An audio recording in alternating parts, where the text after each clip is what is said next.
లబ్ధి పొందాలనేది ఏమో 10 ఏళ్ళు చేసి ఇంతకన్నా గొప్ప చేసిన కాబోలు ఇది ఒక బిల్ల సింబల్. ఎప్పుడు ఇట్లా వెళ్తే ఇక్కడ నేను నించొని మాట్లాడుతున్నట్టే మీరు నాకు అవకాశం ఇచ్చారు, ఇక్కడ పెరుగుతున్నా. ఇంతమంది కానీ గొప్పగా ఎంతో మంది సహాయం అందించిన, కానీ అక్కడే ఉన్నా, నేను అక్కడే ఉన్నా. ఎప్పుడు చెప్పాలా అనుకున్నా, ఇక్కడ వచ్చినా కాబట్టి మీరు అందరు వింటున్నారు. అక్కడ కూర్చొని చెప్పాలనుకున్నా, నాకు ఆ వేదిక నాకు దొరకలేదు. ఆ వేదిక కూడా అక్కడే కూర్చొని ఉండి చూసిన 10 ఏళ్ళు నిరీక్షణ చూసిన నేను. ఎప్పుడైనా అవకాశం రాకపోదా, ఈ పేద ప్రజలకు నేను ఎప్పుడో సహాయం చేయకపోతున్నా, 100 మందిలో కనీసం 2-3 చేయలేక, 2-3 అందరికని కాదు, 2-3 కన్నా గొప్పగా చేయలేక ఆశించిన 10 మందికి చేయగలుగుతున్నా 100 మందిలో చాలా అంతకన్నా సంతోషం ఏం కావాలి.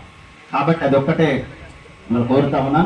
కాబట్టి చక్కటి విద్యా వేదిక ప్రాంగణంలో ఈరోజు మనం ఆశీర్వచనం తీసుకుంటా ఉన్నాం. ఈ విద్యా వేదిక నియోజకవర్గానికి ఒక పునాది నాంది కావాలి. ఈ విద్యా వేదిక కూడా మనం నిర్వచించినటువంటి నిర్వచనం కూడా, నేను ఏ మాట చెప్పినా ఏది చెప్పినా ఈ పాఠశాలలో అంకురార్పణ జరుగుతూ ఉంది. ఈ పాఠశాల ఇక మంచి చెడు కాదు, పాఠశాల అయితే మాట మంచిది సార్. ఈ వేదిక మీద ఏది మాట్లాడినా సరే చక్కగా అందరూ ఆశీర్వచనాలు చక్కగా ఉంటాయి. అంటే ఈ వేదిక అంతది, ఇక బృందం అలాంటిది. ఈ మండల హెడ్ క్వార్టర్ ఉన్న ప్రజలు కూడా అంత మంచివారు. కాబట్టి ఇవన్నీ ఆశీర్వాదాలు దీనికి మెండుగా ఉన్నాయి, ఈ వేదికకి మెండుగా ఉన్నాయి. కాబట్టి తల్లిదండ్రులకు చిన్న విన్నవిస్తా ఉన్నా. అదేవిధంగా ఫిజియోథెరపీ చేస్తున్నటువంటి ఎవరైతే టీచర్స్ ఉన్నారో మీకు కూడా ప్రత్యేకంగా చిరాకు పడకండి. చక్కటి మీకు సహనం ఉండాలి, ఓపిక సహనం ఉండాలి. వాళ్ళతో మమేకమే మీరు చక్కగా వాళ్ళతో కలిసి చక్కగా చేయండి. ఎందుకంటే నేను ఒకటే చెప్తా ఉన్నా, నార్లపాటి వెంకటని మన దగ్గరే కానిస్టేబుల్ ఉండే, నా పేరాగూడెం. తను బ్రిన్నోవా, హైదరాబాద్లో బ్రిన్నోవాలో తను నైట్ డ్యూటీ చేస్తూ ఉంటే పోలీస్ కానిస్టేబుల్, తనకి యాక్సిడెంట్లు అయింది. పాపం డిపార్ట్మెంట్ తీసుకెళ్ళి 40-50 లక్షలు ఖర్చు అయింది. పాపం బ్రిన్నోవాలో ట్రెండ్ ఉండే. నేను తనను చూడ నా క్లాస్మేట్, అంటే క్లాస్మేట్ వాలీబాల్ మెట్, ఇక్కడే వాలీబాల్ నేను ఆడుతూ ఉండేది. మాతో ఇద్దరం కలిసి ఆడుతూ నేను ఇటుపక్క కట్టుకోకుండా సార్, నేను వాలీబాల్ నేను ఆడుతూ ఉండే. కాబట్టి అప్పుడు పోలీస్ కానిస్టేబుల్గా, అంటే పోలీస్ శాఖ వరకు ఆ రోజు నిర్వహించుంటే, అప్పుడు నాగరాజు సిఐ గారు ఉన్నప్పుడు ఆ శాఖ ఇక్కడ నిర్వహించుండి నేనే కండక్ట్ చేసినాను. ఆ రోజు ఇద్దరం కాంపిటేటివ్స్.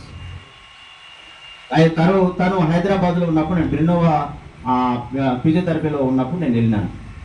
42 డేస్ అయింది. 42 డేస్లో కూడా కనీసం కన్ను కూడా తెలిసిన సందర్భాలు లేవు. లక్షలు మాత్రం సుమారు 50 లక్షల దాకా ఖర్చు పెట్టారు. పాపం పేరెంట్ ఖర్చు పెట్టారు, డిపార్ట్మెంట్ అయితే ఏదైతే చేసి.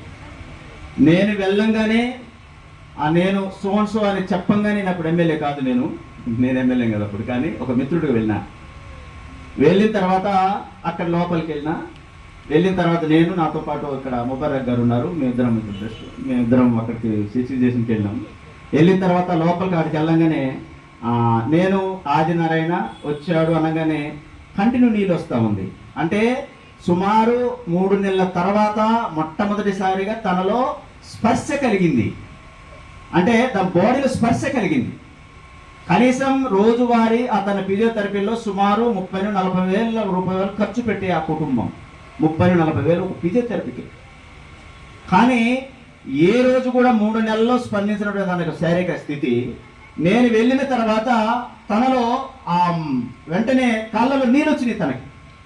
డాక్టర్ గారు అక్కడ ఎవరైతే మనం తన సర్వీస్ అందిస్తున్న వెంటనే వచ్చేసి, సార్ మీరు తనకి తను ఏమవుతారు సార్ మీకు అని చెప్పేసి అన్నారు. లేదు ఫ్రెండ్ అని చెప్పిన, అంటే ఒక మరి చెప్పిన, సార్ మేము రోజు ఇంత దగ్గరికి వెళ్తున్నాం, స్పందన లేదు సార్, మీరు వచ్చిన తర్వాత ఎందుకు మంచి స్పందన వచ్చింది సార్, ఏదో ఉంది సార్ మీ దగ్గర అన్నాడు. ఏం లేదు, తనకు నాకు ఉన్నటువంటి ఒక ఫ్రెండ్షిప్ అని చెప్పిన.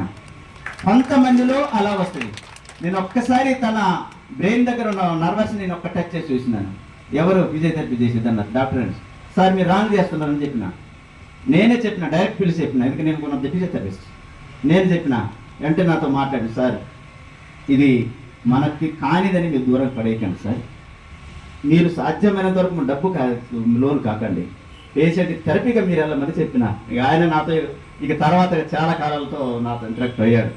అర్థమైపోయింది, తనకు అర్థమైపోయింది, నేను నాడి పడితే నేను చెప్పగలుగుతా.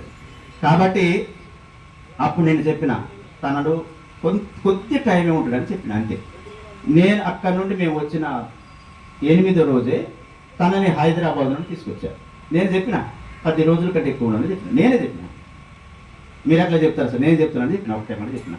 8వ రోజే మళ్ళీ తీసుకొచ్చి, ఆ రోజు చిన్న వర్షం, మళ్ళీ నేను తనను చూడటానికి మళ్ళీ నేను వచ్చి తన దగ్గరకు వచ్చి వెళ్ళిన ఆ రోజు. అంటే విషయం ఏంటంటే, తాను కదలకపోవచ్చు, కానీ తనతో షేర్ చేసినటువంటి బంధుమిత్ర వర్గం అంతా కూడా తన మనసులో లీనమే ఉంటుంది.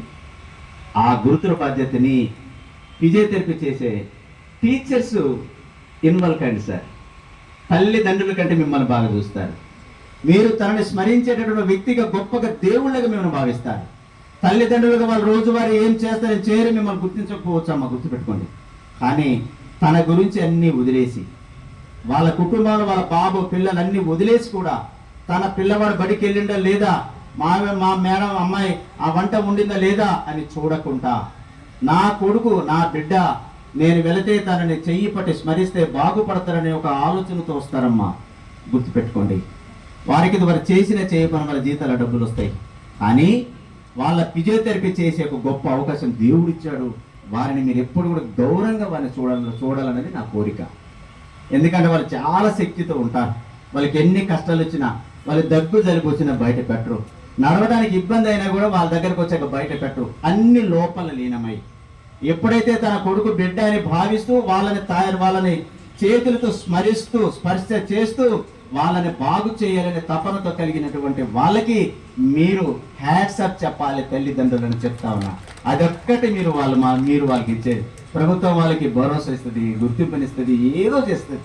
కానీ తల్లిదండ్రులు మాత్రం ఒకటి చెప్తారు. కొన్ని సందర్భాల్లో సార్ మేము వెళ్ళంగానే మా బాబు మంచిగా నడుస్తున్నాడు సార్, కొంతమంది తల్లిదండ్రులు మాట్లాడగానే ఇంతమంది వినికిడి లేదు సార్, ఇప్పుడు వినికిడి వస్తుంది సార్ అనేది. ఇవన్నీ గమనించినటువంటి ప్రభుత్వం, ఒక రీసెర్చర్స్ అందరూ కూడా ఒక ఆలోచన చేసి మనం ఇలా కాదు, ఇంకా గొప్ప నూతన పరికరాల్ని వాళ్ళకి మనం ఇయ్యాల ఆలోచనతో ఈరోజు ముఖ్యమంత్రి గారు ఒక అచంచల శక్తితో, ఒక మంచి సంకల్పంతో ఈరోజు ఏర్పాటు చేసింది ఇన్ని గొప్ప పరికరాలు ఈరోజు మీ పిల్లలకి అందిస్తూ ఉన్నారు. ఇది సర్వశిక్ష అభియాన్ వారు దాన్ని పూర్తిగా బాధ్యత తీసుకొని ముఖ్యమంత్రి గారు ఆలోచన రీతిగా ఈరోజు విద్యా వ్యవస్థలకు రూపకల్పన జరగాలి. చదివే పిల్లవాడికి మనం ఇలాంటి అందించగలిగితే నడవలేని విద్యార్థి చక్కగా నడుచుకుంటూ ఆ యొక్క ట్రైసైకిల్ మీద వస్తాడు. వినలేనటువంటి విద్యార్థి చక్కగా వినే వినికిడికి తనకి ఇవ్వగలిగితే పెడితే అది సుమారు వినుకుంటూ బడికి వస్తాడనేది. ఈ విధంగా ప్రభుత్వం ముఖ్యమంత్రి గారు విద్యాశాఖ మంత్రిగా విద్యలో ఒక భాగంగా వారు కూడా కొన్ని మంచి నిర్ణయాలు తీసుకున్న సందర్భంగా సార్ మా నియోజకవర్గ ప్రజల తరఫున, వికలాంగుల విద్యార్థుల తల్లిదండ్రుల తరఫున, విద్యను బోధిస్తున్న ఉపాధ్యాయుల తరఫున మీకు ప్రత్యేకంగా నేను ధన్యవాదాలు తెలియజేస్తా ఉన్నాను సార్ ముఖ్యమంత్రి గారికి.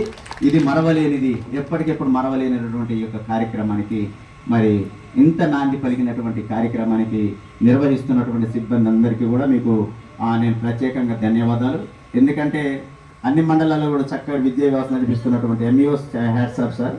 ఎందుకంటే జిల్లా నాయకత్వం, జిల్లా యొక్క అధికారి నాయకత్వం కూడా చాలా బాగుంది. నియోజకవర్గంలో ప్రతి ఎంఈఓస్ కూడా చక్కగా విధి నిర్వహణలు, చక్కటి విద్యా బోధనలకు ముందుకెళ్లే ప్రయత్నం చేస్తూ ఉన్నారు. ఈ విద్యా సంవత్సరంలో కూడా మరి అన్ని ఎంఈఓస్ కూడా, ఎందుకంటే మళ్ళీ మనం ఆగస్టు 15వ తారీఖున జిల్లా హెడ్ క్వార్టర్లో కేంద్రంలో ఎలా అయితే ప్రజెంటేషన్ జరుగుతూ ఉందో నేను ఇక్కడ ఇయర్లో చేయబోతా ఉన్నాను సార్. ఆల్ ఎంప్లాయీస్తో అన్ని మార్చింగ్ ఉంటుంది, గార్డ్ ఆఫ్ ఆనర్ ఉంటుంది, మార్షల్స్ ఉంటాయి, అన్నీ. ఇక నేను ఎందుకంటే ఢిల్లీ లాంటి స్థానంలో నేను గార్డ్ ఆఫ్ ఆనర్ చేసిన కాబట్టి